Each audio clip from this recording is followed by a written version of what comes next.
Myself Amrita. আশা করছি তোমরা সকলে খুব ভালো আছো আর আমিও খুব ভালো আছি। চলো তোমাদের সাথে শেয়ার করি আমি শনি রবিবার বাড়িতে গেলে কিভাবে কাটাই। বেসিক্যালি আমি মাসে দুবার বাড়ি যাই, আর সেই যেহেতু এক সপ্তাহ পর পর যাওয়া যেহেতু হয়, তো বাড়িতে অনেক কাজ জমে যায়। বিশেষ করে তো আবার রুমটাতে একটু ডাস্ট পড়ে যায়, সেগুলোকে ক্লিন করা, চাদরকে গুটিয়ে সুন্দর করে কাচা, সব কিছুই আমাকে করতে হয়। তো বাড়িতে গেলে এমনিতেও থাকে সবার সাথে খুব আনন্দ করা, রান্না বান্না করা, খাওয়া দাওয়া করা, সব কিছু থাকে। তারপরে এইগুলো এক্সট্রা কাজ থাকে। তো সকালবেলা ঘুম থেকে উঠে আমি সেইগুলোই করছিলাম। তারপরে বাইরে বেরোলাম, দেখো এখানে কত ঢ্যাঁড়স গাছ হয়েছে। আর যেহেতু এখানে সব গাছের পরিচর্যা আমার শ্বশুর করে, মানে বাবাই এই গাছগুলোকে লাগায়, সব কিছুই বাবাই করে। এখানে করলা হয়েছে, আর এখানে দেখো ওই পেছনে আছে ড্রাগন গাছ, তারপরে লঙ্কা গাছ, তারপরে অনেক বেগুন গাছ। আর এই গাছগুলো হয়েছে, সবই পরিচর্যা বাবাই করে। আর এখানে যেই দেখতে পাচ্ছ আমাদের রান্নাঘর, এইটা আমাদের রান্নাঘর। আমরা ভিডিও করার জন্য এখানে রান্না করি। আর এর পেছনেই আছে পুকুর, পুকুরটা দেখতে খুব সুন্দর। আর রান্নাঘরের পরিবেশটা এতটাই সুন্দর যে বলার কথা না, তার জন্য আমরা এখানে ভিডিও করি। আর এখানে বাবাকে বলেছিলাম রান্নাঘর করে দিতে, তো বাবা করে দিয়েছে। বাবা করেনি, বাবার লোক দিয়ে করিয়ে দিয়েছে। তো তারপরে এইদিকে আমাদের মন্দির, আর এখানে প্রচুর অপরাজিতা ফুল ফোটে। আর এখানে তো অনেক রকমের ফুল ফল ফোটে। আর এই দেখো আমার গাছে, মানে এই করলা গাছগুলো আমার জানলার উপরে উঠে গেছে, একদম পুরো ভর্তি হয়ে গেছে, সেগুলোই দেখাচ্ছিলাম।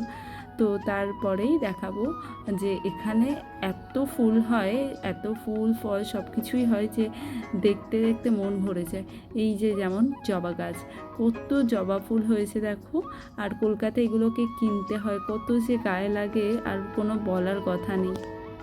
তো এইগুলোই ভাবতে ভাবতে আমি এখানে চলে এসেছি, একটু গ্রিন টি বানাবো আর সাথে চা বানাবো। সকালে চা খাওয়া হয়নি, আর সত্যি বলতে গেলে চা ছাড়া আমার দিন একদমই ভালো লাগে না। আর যেহেতু আমি এখানে আসলে তাড়াতাড়ি উঠি, তাই তাড়াতাড়ি চাটা খেয়ে নিই। আর তারপরে চলে গেলাম চাটা খেয়ে আমার ঘরের ড্রেসিং টেবিল আর আলমারিটাকে সুন্দর করে মুছতে। যেহেতু অনেক ডাস্ট পড়ে যায়, তো সেই কারণে আমাকে এইগুলো মুছে মাছে রাখতে হয়। আর তারপরে এইখানে সব জামা কাপড়, অনেক কিছু কাজ আছে যেগুলো আমাকে করতে হবে এখন বেসিক্যালি।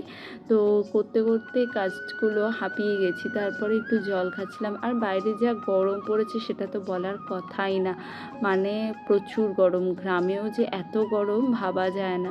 তো তারপরে এই বিছানাটাও ঝেড়ে নিচ্ছিলাম, তারপরে আবার ঝাড়বো আমার আলনাটা পুরো গোছাবো। যে যখন আমি যাই বাড়ি, মানে এখান থেকে কলকাতা চলে যাই, তো তখন আমি কি করি, একটা চাদর উপরে দিয়ে দিই যাতে ধুলোবালিগুলো জামা কাপড়ে না পড়ে। তো সেইটা থাকে। তারপরে আমি আসি, এসে আবার এইটাকে খুলি, মানে এগুলোই আবার ডিউটি হয়ে গেছে এখন। তো সেগুলোকেই গোছাচ্ছিলাম। গোছাতে গোছাতে মানে এতটাই মানে গরম লাগছিল যে বলার কথা না। আর ওইদিকে আমার শাশুড়ি মাও কাজ করছিল, আর আমার যাও রান্না বসিয়ে দিয়েছে। ও যেহেতু আজকে আমাদের শনি রবিবার করে ভিডিও শ্যুট হয়, তো তার জন্য সকাল সকাল আমি এদিকের কাজগুলো করে নিচ্ছিলাম, ও রান্নাবান্নার কাজগুলো করে নিচ্ছিল, যাতে বাইরে ভিডিওটা তাড়াতাড়ি করা যায়। কারণ বাইরে যা গরম, বেশিক্ষণ থাকা যাবে না। তো তার জন্য আমি এখানে এই কাজগুলো করছিলাম। অনেক কাচাকুচি, ধোয়া ধুই সব কিছুই থাকে। তো মাঝে মাঝে ওর কাছে যাচ্ছিলাম, দেখছিলাম ও কী করছে। তো সেগুলো দেখে আমি এখানে এসে গোছাচ্ছিলাম। আর এখানে তো গোছাতে গোছাতে আরও একটা জিনিস পেয়ে গেলাম। এই দেখো বাবাইয়ের ছোটোবেলার মানে কিছু জিনিসপত্র, যেগুলো ছোটোবেলায় নিউজ পেপারে রোনাল্ডো, মেসি, মানে যেসব খেলোয়াড় আছে তাদের ফটো কাট আউট করে নিজের ফাইলে রেখে দিয়েছে। ছোটোবেলায় এগুলো আমরাও খুবই করতাম, যে নিজের পছন্দের প্রিয় নায়ক নায়িকাদের ফটো কাট আউট করে রেখে দিতাম। আর বাবাইয়ের যেহেতু খেলার ন্যাকটা বেশি খুব, তার জন্য ও খেলোয়াড়ের ফটোগুলোই এরকমভাবে রেখে দিয়েছে।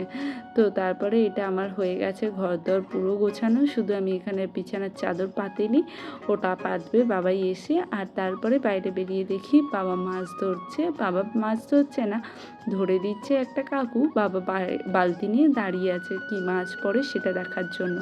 আর এখানে মা মাছ কাটছে, এই মাছগুলো পুকুর থেকে পড়েছে। তো সেগুলোই কথা বলছিল যে কি কি মাছ পড়েছে। তো এগুলো কাটুক, তারপরে রান্না শুরু করব।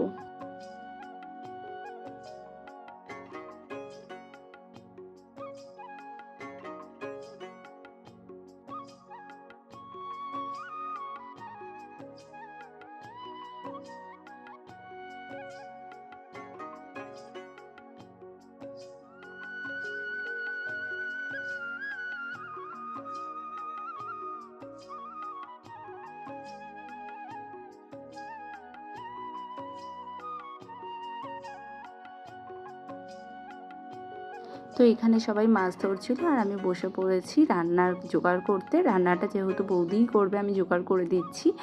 আর আমি খুব মাছ খেতে ভালোবাসি, মানে আমার মাংস বা ডিমের থেকে আমার মাছটা বেশি ভালো লাগে। আমার যদি সকাল বিকেল মাছ ভাত দিয়ে দেওয়া যায় আর কিছু চাই না।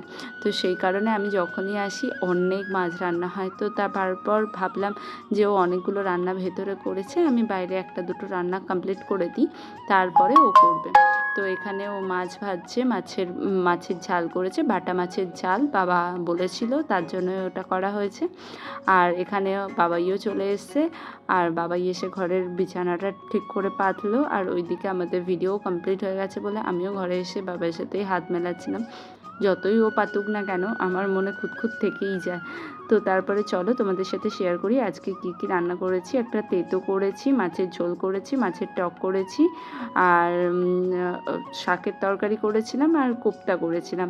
তো তারপরে দুপুরে খেয়ে দিয়ে একদম এমন ঘুমিয়েছি যে একেবারে সন্ধ্যায় উঠেছি। সন্ধ্যায় উঠে জামা কাপড় যেগুলো ওপরে ছিল সেগুলো এনে গোছালাম। আর এখানে ও আমার জন্য চা বানিয়ে এনেছে, তো চাটা খাচ্ছিলাম। ও চা খায় না, তো তার জন্য ও চা খাইও নি। আর আমি চা তো সকাল বিকেল আমার চা লাগবেই, ও করে দেয়, সবসময়ই ও করে দেয়। তো চাটা খেয়ে এখানে আমরা রেডি হচ্ছি। আমরা বেরোবো একটুখানি, মেলায় যাব মামার বাড়ি হয়ে, মামা শ্বশুরের বাড়ি যাব প্রথমে, তারপরে যাব মেলায়। এখানে আমি খুবই একটা লাইট শাড়ি পরেছি, কারণ বাইরে যা গরম, বেশি মোটা সোটা শাড়ি পরে আমি নড়তে পারবো না।